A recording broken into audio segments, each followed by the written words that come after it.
Hey yo, what's up everyone? It's your boy Ryan, also known as Purple Smoover, back again with another speedrun video.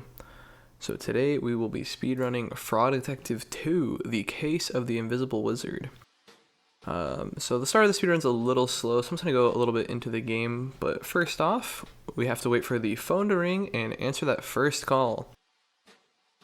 Basic gist of this speedrun is quite a bit like the Freddy Fish games, where you are primarily mashing through the text and just going through the route as fast as possible. Really not a lot of tech outside of that.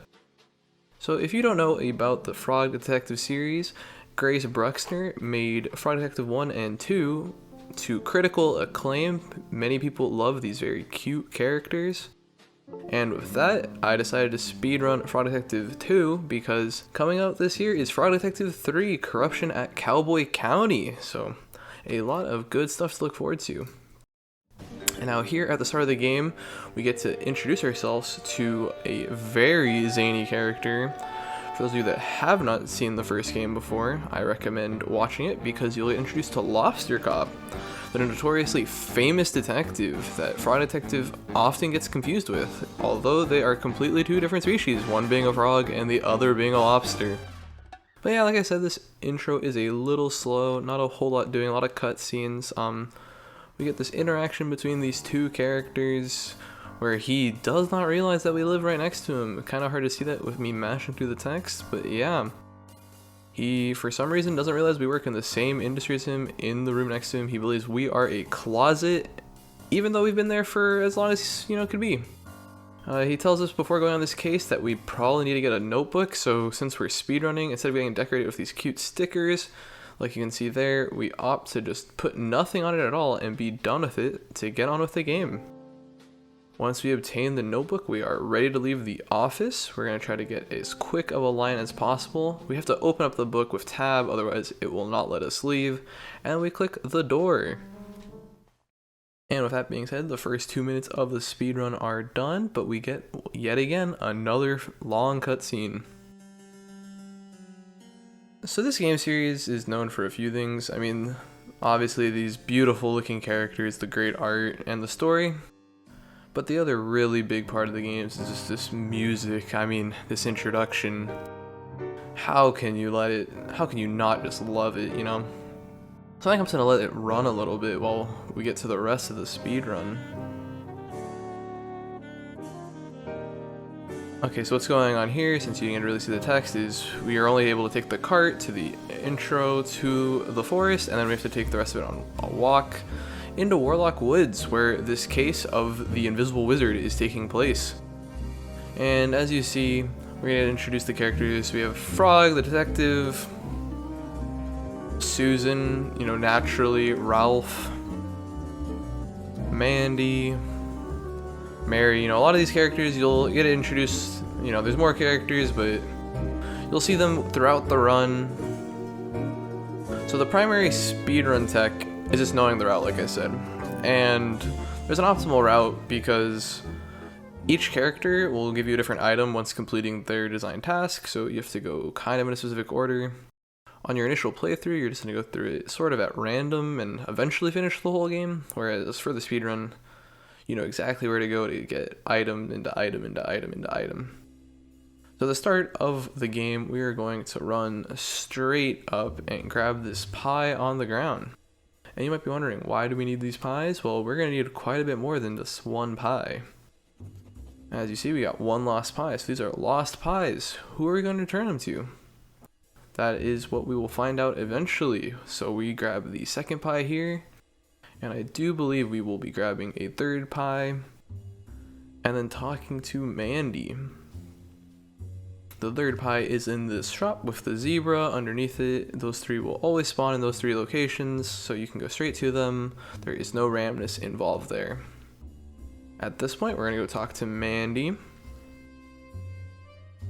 who is the creator of these pies, and she had lost them, and it was very sad. So you need to grab exactly 3, which will then get you a new dialogue with her. And once you get the 3 and return back to her, which in this case we didn't need to return back because we already grabbed the 3, 2 more will spawn. So we pretty much are skipping a text dialogue here by doing this. Instead of having her talk to us multiple times and then the spies spawn, we only have to talk to her the one time. Yes, another thing is after every single interaction with these characters, we're gonna have to write in our notebook some of the things, because we're not entirely sure who the person might be. We know someone made a mess of this place, but it's not clear who it is quite yet. So after talking to her, the 2 additional spies spawn. So this one near the start on top of the lamppost also spawns. And the last one will be a pie near the hot tub. Unfortunately, they don't spawn prior to talking to her, so you can't just grab all 5 and move on with the game. And like I said, the 5th one is right over here by this hot tub, slightly around the corner, but we'll get to that in a minute. Once we get all 5 lost pies, we are able to return back to Mandy with them and give all 5 of them to her. And at this point, she's just, pretty glad that someone was able to return these lost pies to her. And you know what? She tells us that for our great work, we're going to get 1 money and she'll give us a pie. So it's no longer a stolen pie. She has given it to us as a gift. So the money will play a crucial part in the end game in terms of progressing the game. Essentially, it's just like the game's way of checking to see if you've interacted and finished every single person's quest line. Because the last quest line needs you to have a certain amount of money, which you'll see. So with this pie, I did a little bit of an awkward turn there, but you're gonna take this to the hot tub because this guy is very hungry. Victor's a little upset just because of that. And due to him being upset, he won't really interact with us. He doesn't really want to talk about anything. So to solve that, we're gonna give him the pie. But first, we have to ask him about the wizard to kind of get that dialogue text to show that he's pretty upset about it. He's in a grumpy, angry mood that doesn't want to help us out. After mashing through this text, we will be explained that we can give him the pie. Yeah, I see he doesn't want to get out of the hot tub though, but he really likes the pie. So since we just did the text, we gave him. He gives us 1 money, but once we give him the pie, we will get to move on to the next quest line. Yeah, and see, after eating, Victor is very generous, really happy, and he gives us that party hat. You might be asking yourself, why do we need a party hat? Well, there was supposed to be this parade here, and we need to be dressed for the occasion. And when I mean us, I mean all the guests of the town, because really, we're just the detective. We're here just to solve the case. We're not really here to celebrate currently.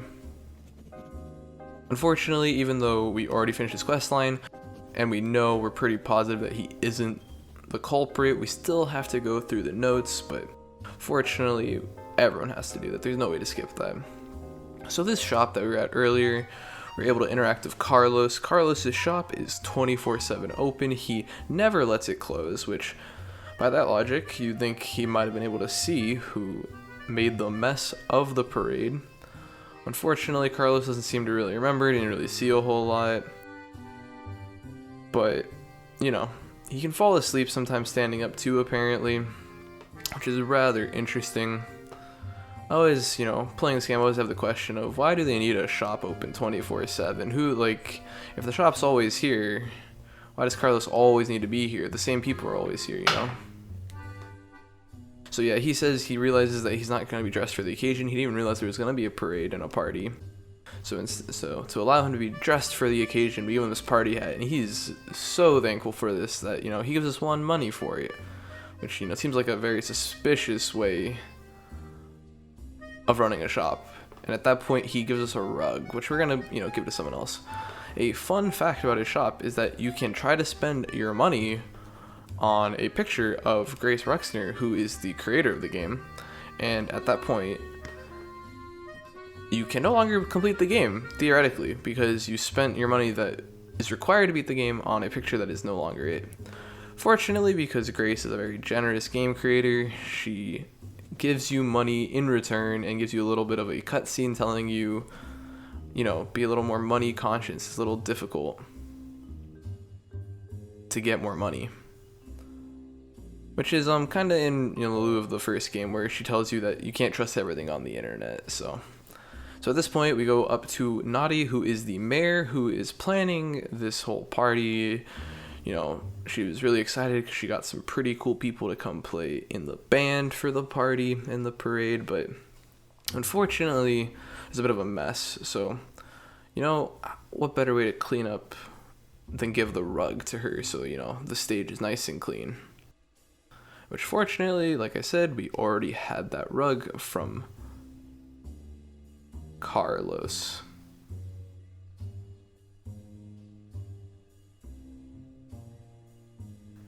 And, you know, just because they had just built this, they had building supplies, which, you know, building supplies, I mean, where could we possibly use this? Once again, another money to show that we've completed yet another quest line.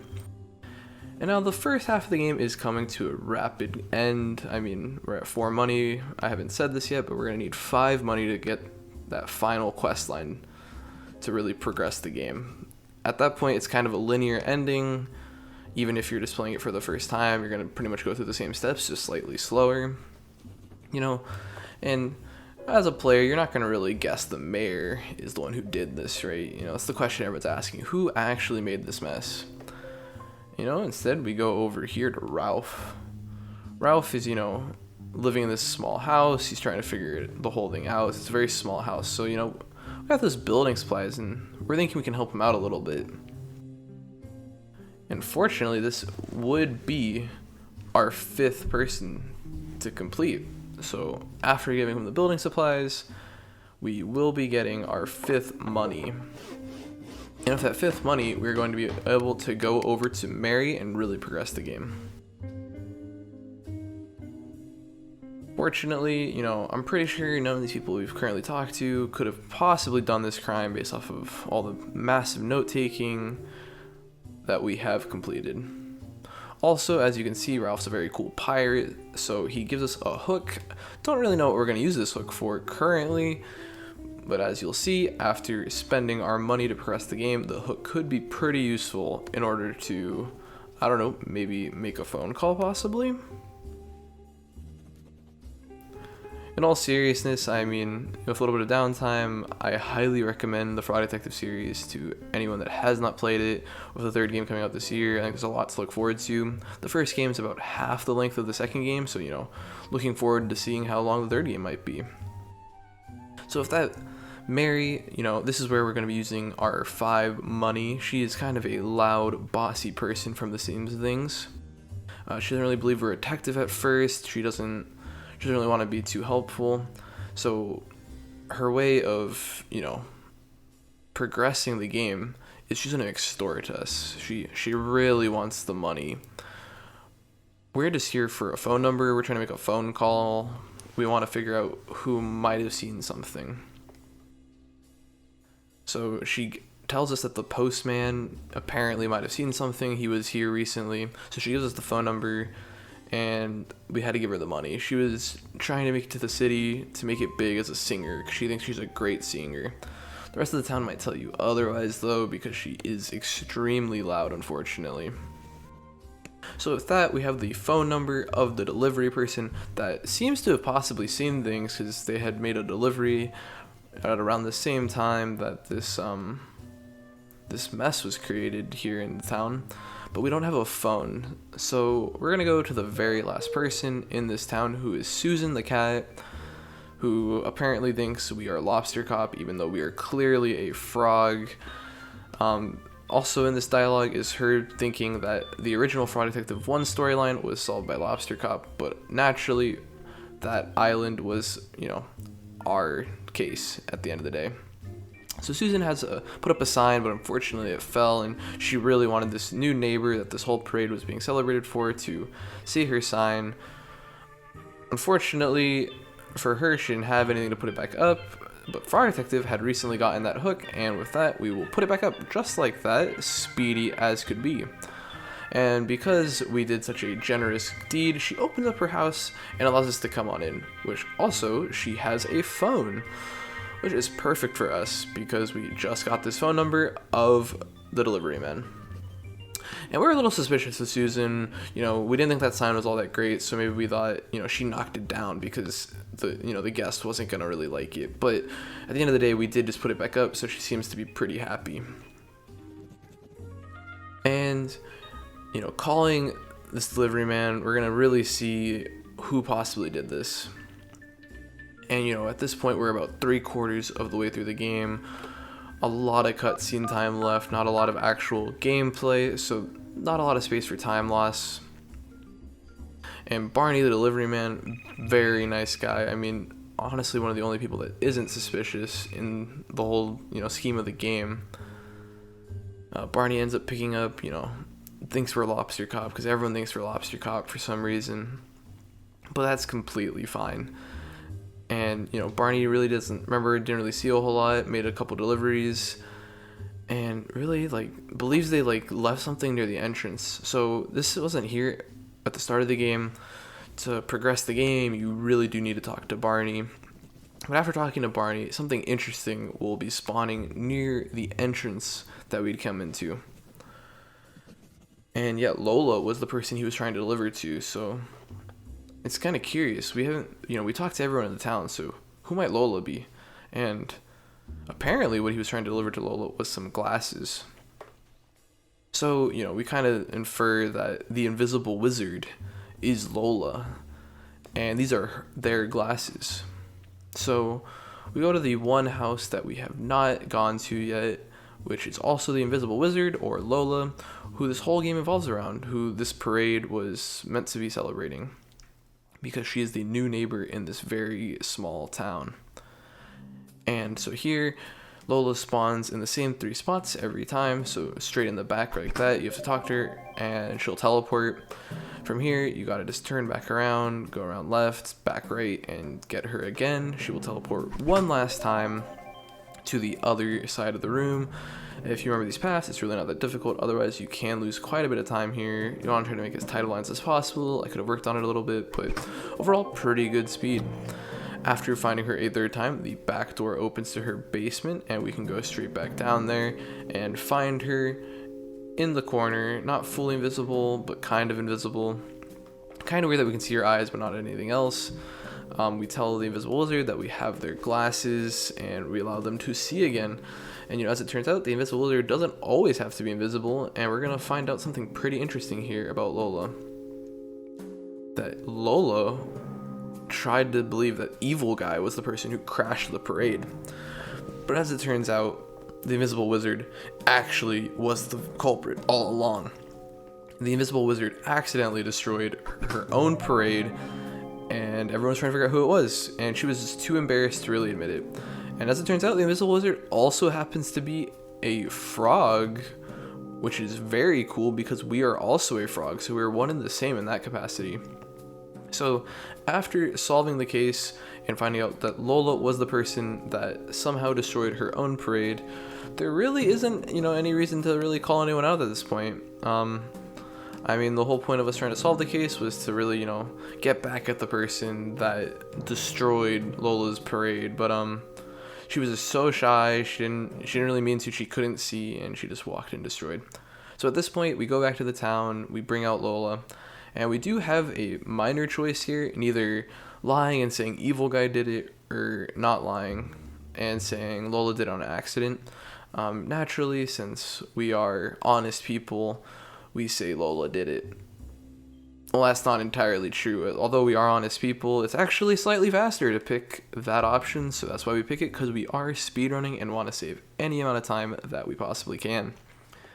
And if that everyone's really apologetic and saying it wasn't that big of a deal and we can still be happy, and naturally at the end of the game we gotta celebrate the parade and get lit together and the lit party. So just like the first game, how it ended, if you've not seen it, you gotta see this amazing dance party, but instead of just dancing on a beach, they will be dancing around the train. And you get to see all the people that worked on this lovely game. The same people will hopefully be working on, or have been working on, Fraud Detective 3. But as you can see, time has not ran yet. The game is not officially over. Although the storyline is over, there is a little bit left in the game. But at this point, it is pretty much over. There is not much time to save, and the actual plot is done. So yeah, guys, if you really, if you love Frog Detective or seem to believe that this game is very cool, I recommend you play it. When Frog Detective 3 comes out, maybe we'll, get an early speed run of that game and see how it goes. this is a little bit more of a free roaming kind of explanation of the speedrun, just talking about the game. If you guys prefer just me being a little more casual about it, let us know in the comments. I mean, some of our videos are, more scripted, a little bit more work. I mean, I did have to learn the speedrun, and some of these games are a little more complicated than others, but, just being a little more casual, explaining these games that we love is something we do enjoy doing. Yeah, and so, a little bit later, as it says, we go back to home base, and as the first game also ended this way, we have to wait for the phone call, and we get our phone call from our boss and talk to him, and once this text is over and it begins to fade, that is time. We just get to go on. And he says Lobster Cop apparently can't handle this, but we can, and we're going to take the train, and that's what would go on to the Frog Detective 3 game. And with that, is a 2046, guys. I really appreciate all of y'all. Hope you guys have a great time, and, 5th place on the leaderboards, nothing to be upset about. Peace out, guys.